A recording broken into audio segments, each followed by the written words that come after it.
Some crimes are so heartbreaking or shocking that they change laws, change society, or even earn the label Crime of the Century.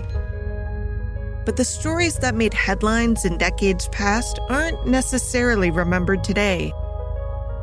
I'm Amber Hunt, a journalist and author, and in each episode of this show, I'll examine a case that's maybe lesser known today, but was huge when it happened.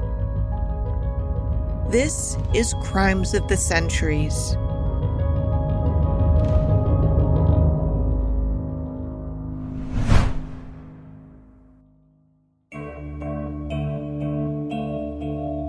Just days before Chicago's ultra-swanky, state-of-the-art theater opened to the public, Patrick Jennings took a tour and was appalled.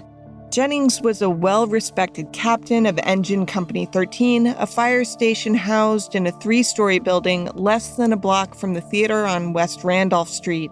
Like much of the town, and really the nation, he'd been eager to see the fancy new building unveiled for the public. But what he saw in November of 1903 certainly didn't look state-of-the-art to him.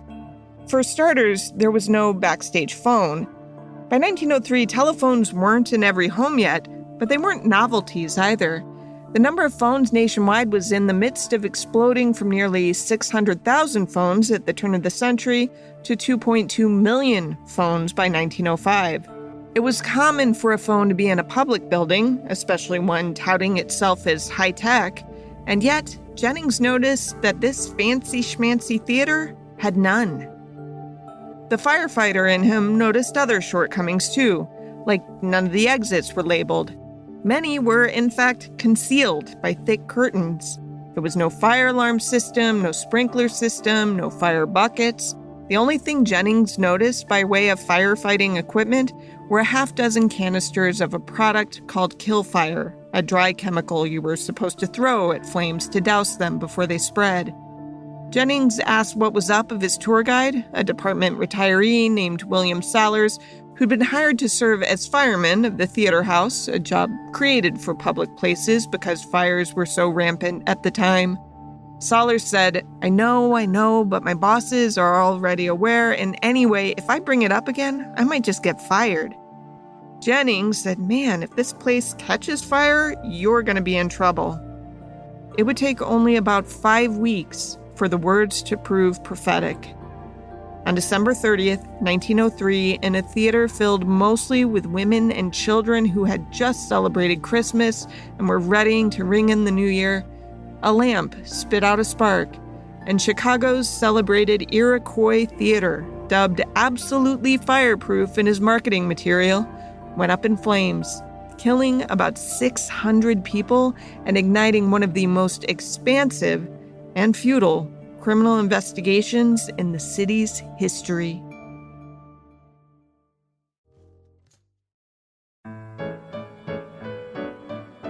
Before the Industrial Revolution, it's safe to say that people didn't get outside of their communities much, at least not on a huge scale. People traveled, sure, but typically not en masse, and you certainly didn't have a ton of folks regularly traveling from different parts of the country to converge on a place in the way that was becoming more common at the end of the 19th century. The 1800s were a time of change. Technology was changing throughout society. This is from a little documentary about the history of theater I found posted 12 years ago on YouTube by a user known as The Future Mrs. Lynch. Europe's farming economy shifted to an economy controlled by the big factories of the Industrial Revolution, the period of time when machines replaced hand tools in many trades. You wouldn't think that the invention of the steam engine would have a major impact on the theater, but it did. The steam engine made it possible to transport theater to areas that had never had the opportunity to see theater regularly. This was true stateside, too, of course. Basically, it went like this. The tools developed in the Industrial Revolution made people's jobs a bit easier, which in turn meant that people had more free time. With that free time, they did more things that had previously been reserved only for the upper crust, like, say, going to the theater, which was becoming an increasingly accessible form of entertainment. Shows would be imported from Europe and then tour America's big cities, drawing hundreds of people from rural towns who could hop on a train and make a day of the outing. Theater became a very fashionable pastime, an actual fad. By the late 1800s, theater and other live entertainment were in endless demand, as common to the people of that day as movies are to us today. As theater audiences grew, so did theater buildings, which, as I mentioned, piqued some concern. The issue at the time wasn't the fear of mass shootings or even pandemics, though the latter was close on the horizon, but rather of fires, which were far harder to control at the turn of the 20th century than they are today. Now, Chicago knew the dangers better than most cities because the whole damn town had been nearly wiped out by a blaze in 1871. What exactly caused the Great Chicago Fire has always been a matter of debate. Some believed it was ignited after Catherine and Patrick O'Leary's cow kicked over a lantern in their barn, while others think some teenagers caused it by accident. But regardless of how it started, the results of the disaster are less debated. The blaze raged for more than 24 hours, killing some 300 people and leaving another 100,000 homeless. The inferno swallowed about 3.3 square miles, including parts of the city's bustling downtown. Some 17,000 buildings were destroyed.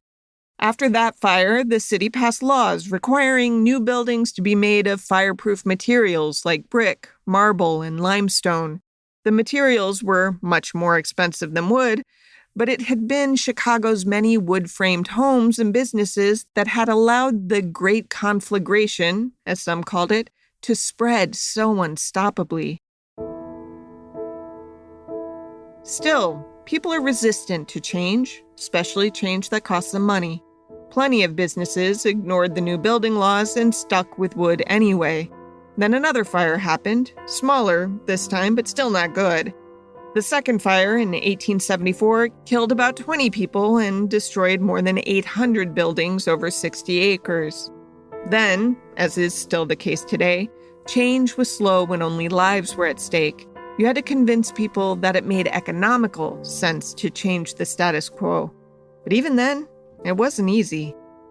Corners were cut so frequently, in fact, that one news publication took it upon itself to run a fictional story in its pages on February 13th, 1875. The Chicago Times piece was headlined, "Burned Alive," and it told a very realistic-sounding tale about a fire inside a Chicago playhouse that killed nearly 160 people. As filmmaker Austin McConnell explained, the article described, victims, many trampled to death, were pulled from the rubble as blackened corpses. Listed in the paper are the initials of numerous casualties, a custom during that time. The casual reader at first believed the story was true. I mean, why wouldn't they? It wasn't until the story's end that people realized the whole tale had been entirely hypothetical, a tale meant to alert readers to the fire dangers present in Chicago's theater district. It was a what-if story, basically an experiment to see if change could be, sparked by printing what could happen if it didn't. It did not go as hoped. This piece of shock mock journalism, a public service of sorts. Chicago Times readers are, of course, equal parts disgusted and incensed. A flood of letters pour in, telling the paper off for such ill-conceived sensationalism. The Times' rival paper, the Chicago Tribune, publishes a scathing article in response, reporting that one local woman had died from the shock of seeing what she believed were her husband's initials in the article. Of course, this story is also made up in the Tribune's half-hearted attempt to showcase how such fake news articles are in poor taste. The city's readers eventually walk away from the episode disgusted at both publications' hoaxes. Respect is lost, but so too is the message the Chicago Times had hoped the reader would walk away with, that Chicago theaters are in desperate need of safety improvements.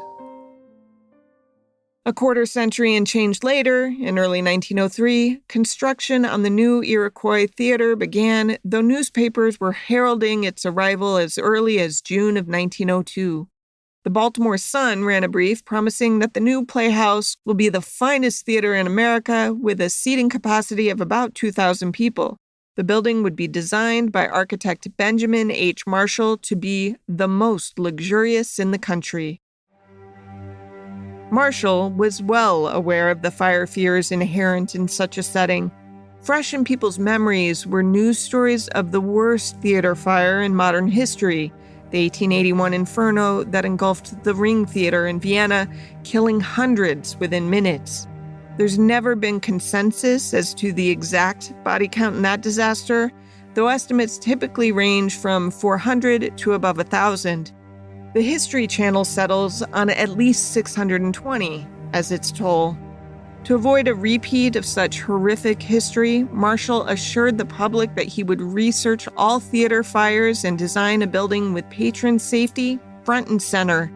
From a video posted by the Chicago Fire Department. Benjamin Marshall had said before the theater opened he had studied every theater disaster in history to avoid any problems at the Iroquois, and that in the event of fire, if all 30 exits were used, the place could be emptied within 5 minutes. His assurances went a long way in pacifying the public, and in fact were echoed in the words "absolutely fireproof" emblazoned in bold-faced type on the upper right corner of each playbill handed out to patrons. In fairness, this wasn't the first theater to declare itself fireproof. The Majestic Theater in Boston used that language in its newspaper ads. A news story labeled Watson's new theater in New York City, quote, "one of the safest fireproof structures in greater New York," end quote. Fires were common enough that public spaces routinely addressed the potential, and news about pending construction often included details about supposedly incombustible materials being used in the process. Construction for the Iroquois didn't go smoothly. It was plagued from the start from weather delays and labor disputes, but things got worse in November of 1903 when New York bricklayers went on strike at all sites connected with the company building the Iroquois, a construction outfit called the George A. Fuller Company.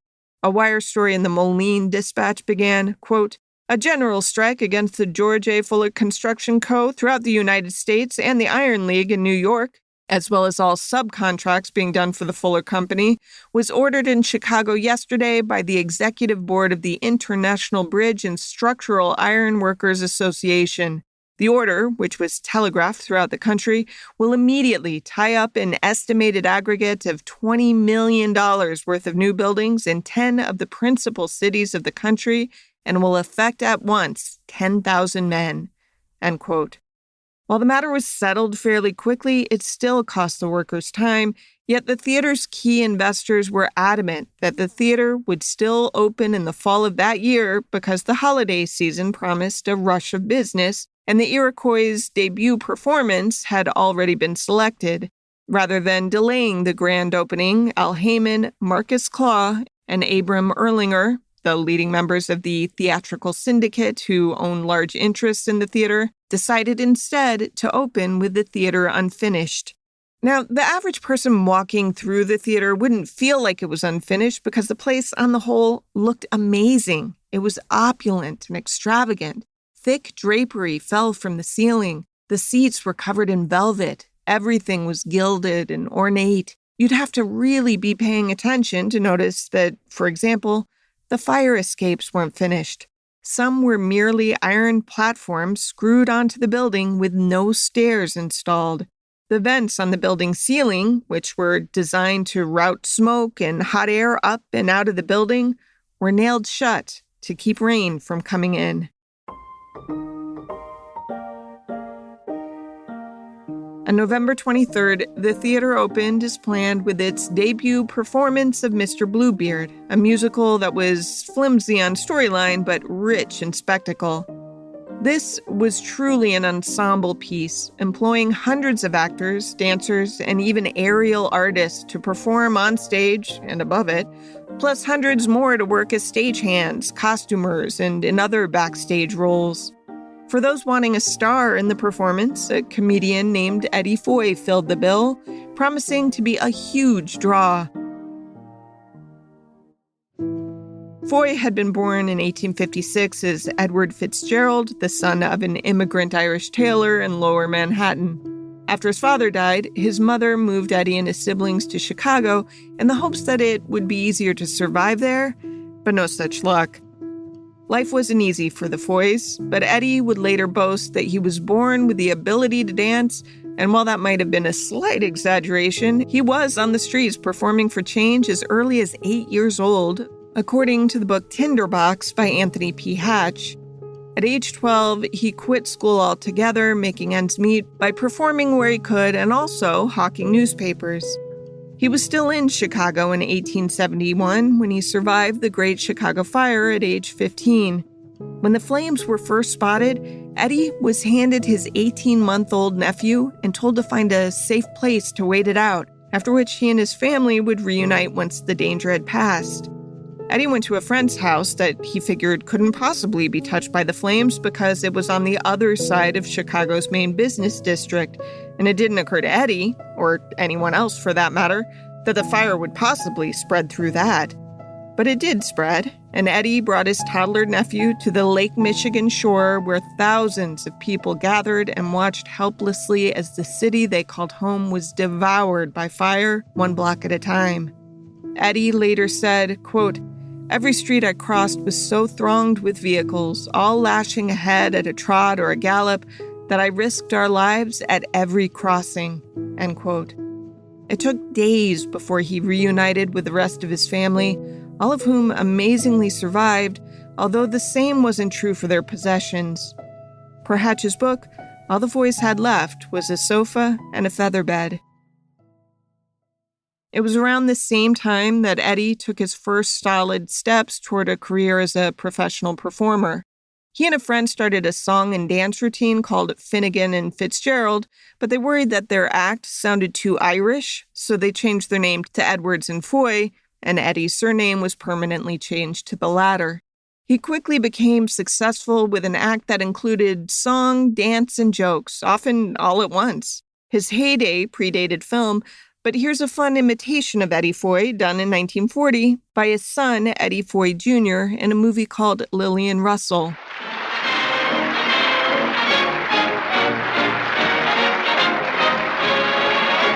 I know a very wicked man. I knew him when a lad. See, I never met his equal telling lies.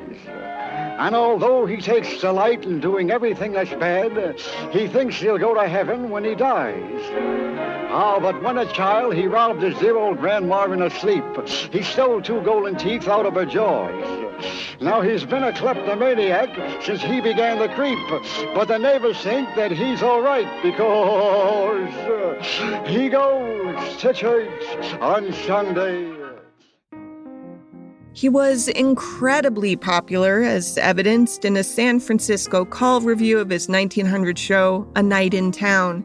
It read that Foy was, quote, enthusiastically received, and those who were waiting to see him saw the same old Eddie Foy that has been responsible for so many overworked laughter muscles and broken waistbands, end quote.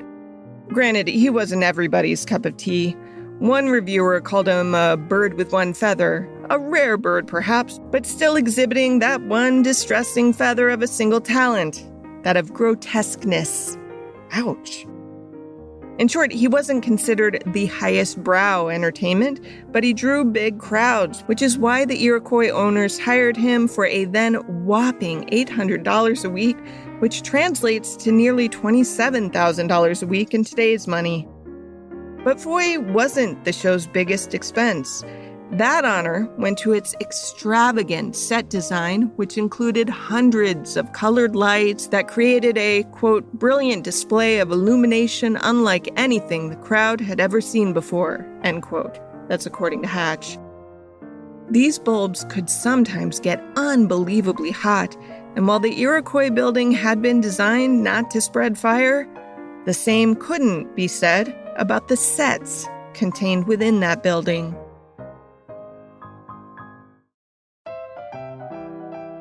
For 5 weeks, performances of Mr. Bluebeard went off without a hitch. In the show, Eddie Foy performed in drag as a woman named Anne, whose sister Fatima was trying to avoid marrying the dreaded Bluebeard, a rich, conniving oaf of a man. The story was based on a fairy tale in which the Bluebeard character warns his young, beautiful wife not to enter one of the rooms of his castle. She enters the forbidden room anyway and discovers the murdered bodies of his former wives. If you're curious, yes, this was a comedy. Foy was adept at drag, and for this performance, he wore a bustle and red, pigtailed wig. One of the highlights involved him singing a routine based on the old woman who lived in the shoe, backed by pony ballet dancing girls.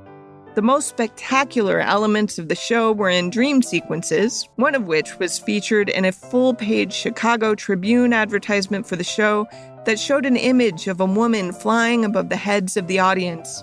Because this was an etching and not a photograph, newspaper readers couldn't tell that the image was of young aerial ballerina Nellie Reed, but they would know her name soon enough. The first few weeks of the show had been generally successful, but not as big a hit as the showrunners would have liked. This might have been due to middling reviews of the show, not the theater, mind you, which reviewers raved about, but the show itself, which they called all style and little substance. Another factor for the mediocre turnout, though, was mediocre weather. In mid-December, the temperature fell to 12 below zero, making it the city's coldest day on record in nearly 4 decades. This was the type of cold that killed people, and on top of that, there was another strike, this time of liverymen, or taxi drivers, which made it harder for people to get downtown. Still, the matinee performance on December 30th promised to be a sellout. Eddie Foy, the show's star, had planned to bring his whole family that day, but couldn't secure the tickets. He was disappointed, but determined to at least bring his oldest son, 6-year-old Brian. When the two got to the theater, they saw that management hadn't been bluffing when they said it would be a full house. The theater was built to accommodate about 1,600 people, with about 700 of those seats overlooking the orchestra pit. The least expensive seats were high up, looking down on the stage from the back of the auditorium. But there were still cheaper spots than those, thanks to a policy common at the time that allowed walk-ins to buy tickets from 35 cents that had no seats assigned. Those viewers would stand. Based on the box office receipts of nearly $1,800, it's estimated that at least 1,840 people were inside the packed house, meaning it was over capacity by, at minimum, 15%. While it was a matinee showing, it was still a big, expensive outing for the people attending, so most wore their fanciest clothes and jewelry for the affair, which felt appropriate in such an ornate setting. The venue is illustrious, a capacity of 1,602 attendees spread throughout 3 impeccably adorned audience levels. The theater's single entrance, a broad and beautiful stairway that leads from the foyer to the balcony level, allows patrons of all shapes and sizes to see and be seen, regardless of the price of their ticket. An ornate 60-foot-high ceiling held up by white marbled walls is awe-inspiring, and a glass skylight over the stage makes every performance look magical. Architect Benjamin Marshall was especially proud of one element of his theater's design. There were no back passageways for the cheaper sections, so even those who paid the cheapest fees commingled with the rich by way of the same main staircase. Surely there were no safety concerns with that. 32-year-old Lula Greenwald wore a black woolen skirt, a peacock blue blouse, and name-brand shoes as she walked with her 10-year-old son Leroy. He wore new shoes and a double-breasted blue serge coat with matching knickers. Lula, a dainty 110 pounds, standing at 5'6", also donned fancy jewelry for the affair. As her husband later told reporters, Lula went to the theater wearing a solitaire diamond ring, a plain wedding ring, a ruby ring surrounded by diamonds, another ring with 3 opals surrounded by emeralds and diamonds, and a sunburst pin with pearls and an amethyst center. Lula and her son attended the show with a woman named Matilda Goss and her 2 daughters, 13-year-old Verona and 5-year-old Helen. Both Lula and Matilda's husbands were lithographers, otherwise known as printmakers, neither of whom joined their wives and children at the show. There were scores of attendees like them. Men, typically the breadwinners of the era, were stuck at work on this Wednesday afternoon. But the women had their children home from school. It seemed a great excuse for a highbrow cultural outing that didn't cost as much as usual thanks to the discounted matinee showing. As Eddie Foy said, quote, "Wednesday afternoon the house was packed and many were standing. I was struck by the fact that I had never seen so many women and children. Even the gallery was full," end quote. Foy's own son had to sit just off stage to watch the performance. Bluebeard had 3 acts, the first of which enthralled the audience without hiccup. After the second intermission, the lights dimmed and the curtain was raised for Act 2. Several minutes in, 16 performers gathered on stage to begin a rendition of "Let Us Swear It by the Pale Moonlight," a romantic song and dance routine performed in front of a painted floral backdrop of Bluebeard's castle garden. Let us swear it by the pale moonlight. We love you blindly. Thank you kindly. Then we take it that your word you plight. As Hatch wrote in Tinderbox, quote, "The house lights were now fully extinguished and the stage was bathed in a soft blue glow from one of the backstage carbon arc lamps, a powerful spotlight that had for its source an electric current arcing between 2 carbon rods. Young William McMullen, an assistant electrician in charge of the spotlight, had to be careful with that heavy piece of bulky equipment. With its large metal hood and reflector mounted on a high pedestal, the spot, sometimes mistakenly called a calcium light, could generate temperatures as high as 4,000 degrees Fahrenheit," end quote.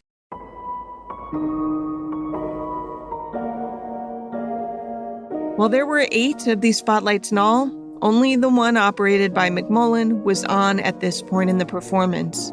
The solitary beam was meant to create a dreamy moonlight setting for the song. When a tiny spark seemed to spit from the bulb, McMullen didn't panic. He noted hearing a slight crackling sound just before an orange flame appeared along the fringe of a curtain meant to keep the audience from seeing into the wings. McMullen instinctively slapped at the flame with his hands, but it did no good. Soon, the tiny flame was bigger and beyond his reach. "Put it out," he called to another tech worker. That worker, too, slapped at the fire in vain. On the stage, a pair of octets, one set of boys, the other of girls, sang back and forth to each other a sort of romantic call and answer, until they joined in unison for the line, "Let us swear it by the pale moonlight." Austin McConnell again. One of the stage's curtains begins to burn, and wood trimming on the front of the stage catches fire. A stagehand rushes backstage to fetch the emergency metal canisters, and by the time he returns, some of the singers start to notice smoke. Now, at this point, the safest reaction would have been for everyone to calmly realize there might be an issue and, in orderly fashion, head for the exits. Because fires were fairly commonplace, it was well known that the panic they inspired was usually far deadlier than the actual flames. But because that potential panic was so deadly, no one on stage wanted to alert the audience, especially not when there should have been safeguards in place to stop the fire quickly. For example, theaters had started back then to have a safety curtain that would be lowered in the event of fire because the stage area was the biggest fire risk. By the way, my editor, Steve Tipton, who's on theater stages far more than I, assures me these are still in use today. These had become popular because the stage area has always been the biggest fire risk, especially the costumes and set pieces. That's because of the high-temperature lights beaming down on them. The safety curtain, usually made of asbestos at the time, was meant to contain an early blaze quickly. But the Iroquois was so new that workers fumbled in trying to figure out which lever was for the right curtain. Meanwhile, one of the stagehands grabbed the canisters of flame-retardant chemical that I mentioned earlier. Killfire is meant to be thrown at the base of flames, but the fire in the theater is taking place high above the stage. Thus, when the stagehand throws the canisters, the chemicals spill uselessly to the ground. Embers begin to fall toward the nervous singers below, and in moments, the audience realizes the emergency. At this point, the situation draws Foy's attention. The actor had been off stage readying for his next number when he noticed bits of burning fabric falling across the stage. His thoughts immediately turned to his son, whom he handed to a stagehand to take out of the auditorium. After that, his aim shifted to keeping the crowd calm. Foy was still wearing a smock, tights, and red wig. He then ran out onto the stage. There, even as flaming bits of canvas fell all around him. This is from Fascinating Horror, a YouTube account focusing on history's greatest disasters. He appealed for calm. He encouraged the orchestra to play to reassure the crowd, and reminded them that the theatre was, as the marketing materials claimed, absolutely fireproof. Some people in the audience stood to leave, only to be chastised by people sitting near them who barked at them to sit back down. They were certain that the only danger posed was by panic. Backstage, people were rushing to finally lower the safety curtain, but had gotten snagged on its way down. Heavy black smoke started pouring toward the crowd. Above the stage, the fire had spread beyond hope. Aerialists, 12 female and 4 male trapeze artists, rushed to sidestep the flames, but one found herself too close to a burning piece of scenery. Flailing to put herself out, she lost her grip on the trapeze and fell nearly 60 feet to the stage below. She was the first to die, but nowhere near the last. As the fire inside the Iroquois Theatre rapidly spread, Eddie Foy's appeals to the crowd shifted. At first, he said to stay seated and even encouraged the orchestra director to continue playing.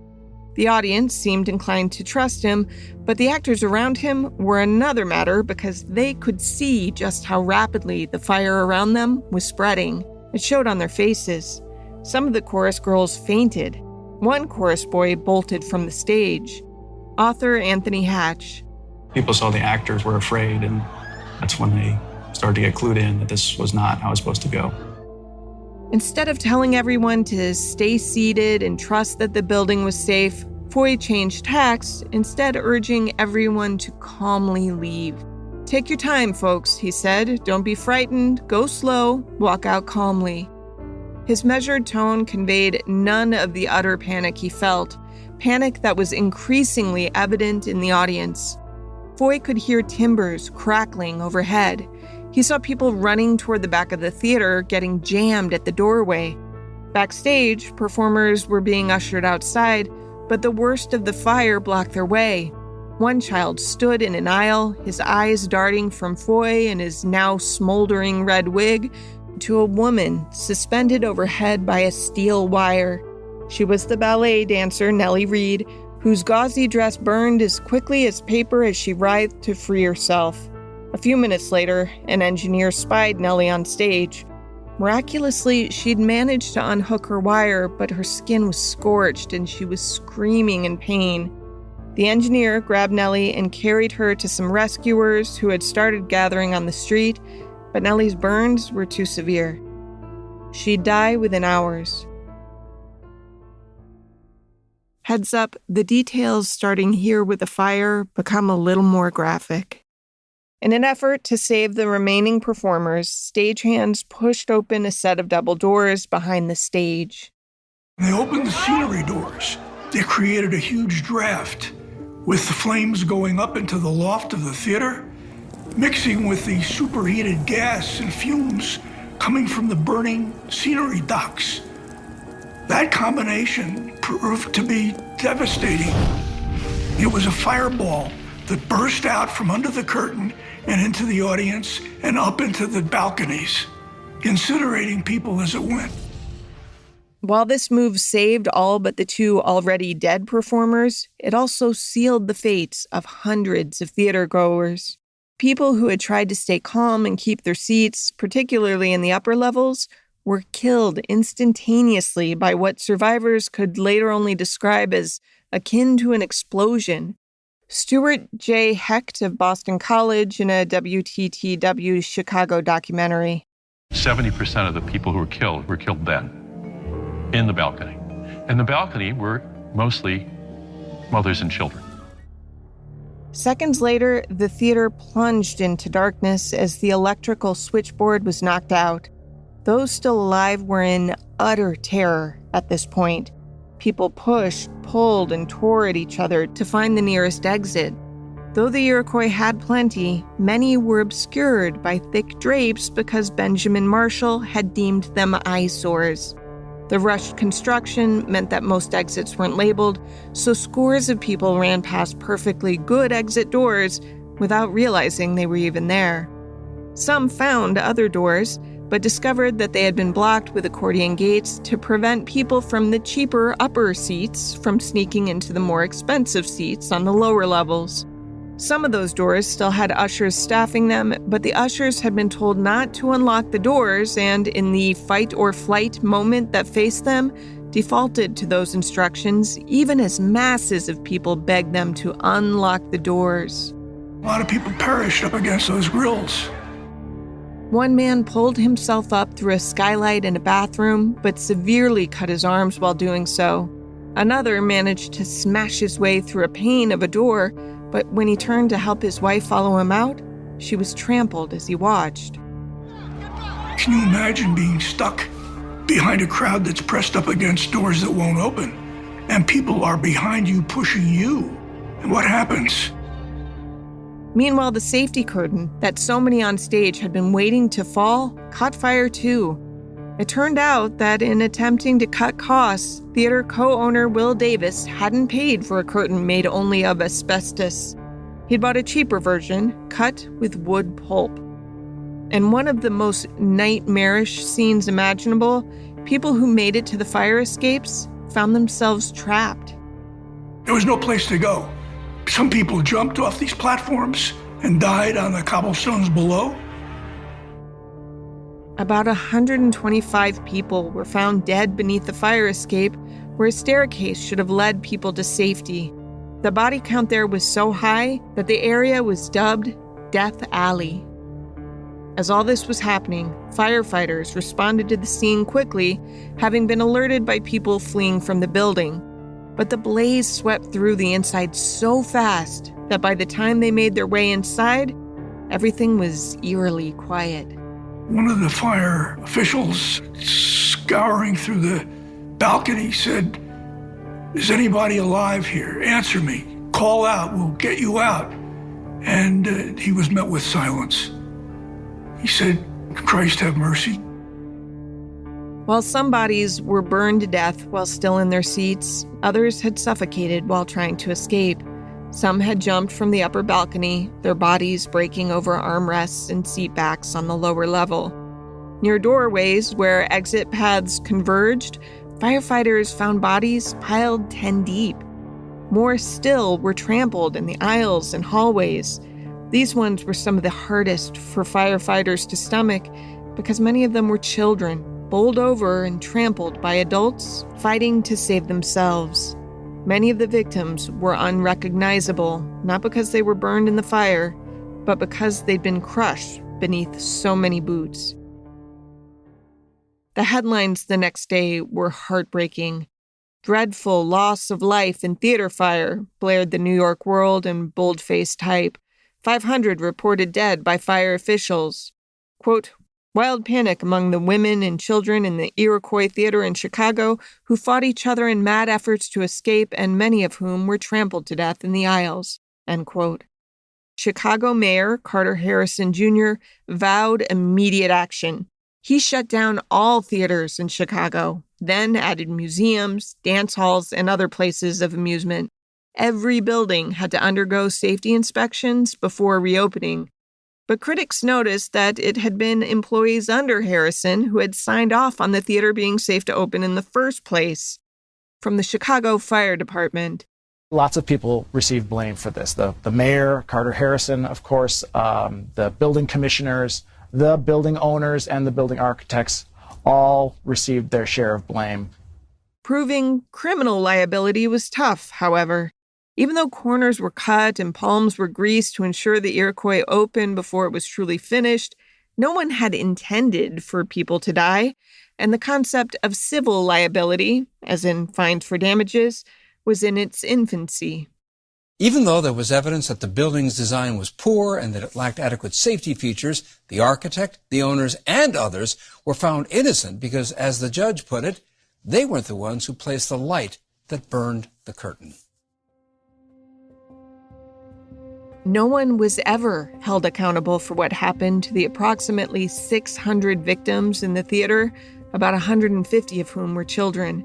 But the tragedy did help spark change. All public buildings have to have working fire alarms and sprinkler systems, as well as clearly marked and lit exit doors, ones that easily open outward, not inward. This is a documentary called Downtown Disasters. Another safety measure adopted after the fire?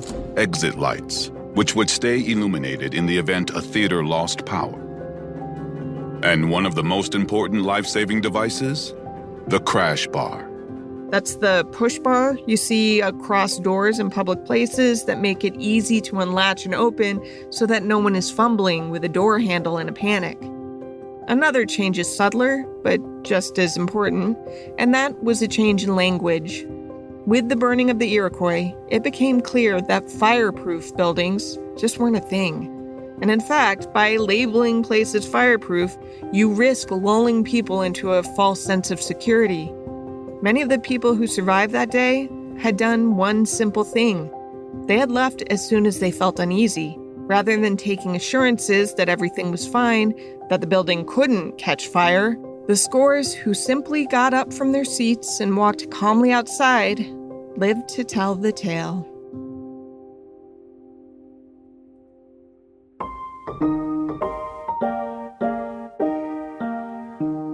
To research this episode, I read Anthony P. Hatch's Tinderbox, the Iroquois Theatre disaster of 1903, watched the cited documentaries, and also read a few retrospective stories. I covered a different fire, a workplace blaze, in the Triangle Shirtwaist Factory episode of Season 1, which, if you haven't heard yet, I encourage you to check out.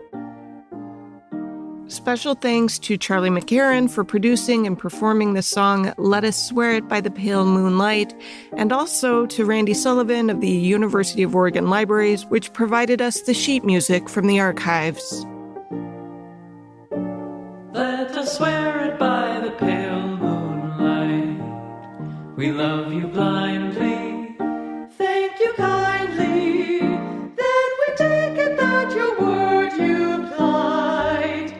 That we won't be kissed. Now we insist we'll behave in manner most polite. Not too boldly, nor too coldly. So make no noise, but come and join the boys, on condition that the sun is shining bright. Let us swear it by the pale moonlight. Crimes of the Centuries is a production of the Obsessed Network. To learn more about its shows, go to obsessednetwork.com. This episode was written by me, Amber Hunt, and produced by Jennifer Swatek. Steve Tipton edited the script. Original music is by Bruce Hunt and Andrew Higley. Other music comes from Blue Dot Sessions and Universal Music Productions. If you like us, help us out by rating and reviewing us on Apple Podcasts. For more information or to recommend a case, go to centuriespod.com. On Instagram and Twitter, we're at CenturiesPod, and check out our Crimes of the Centuries podcast Facebook page.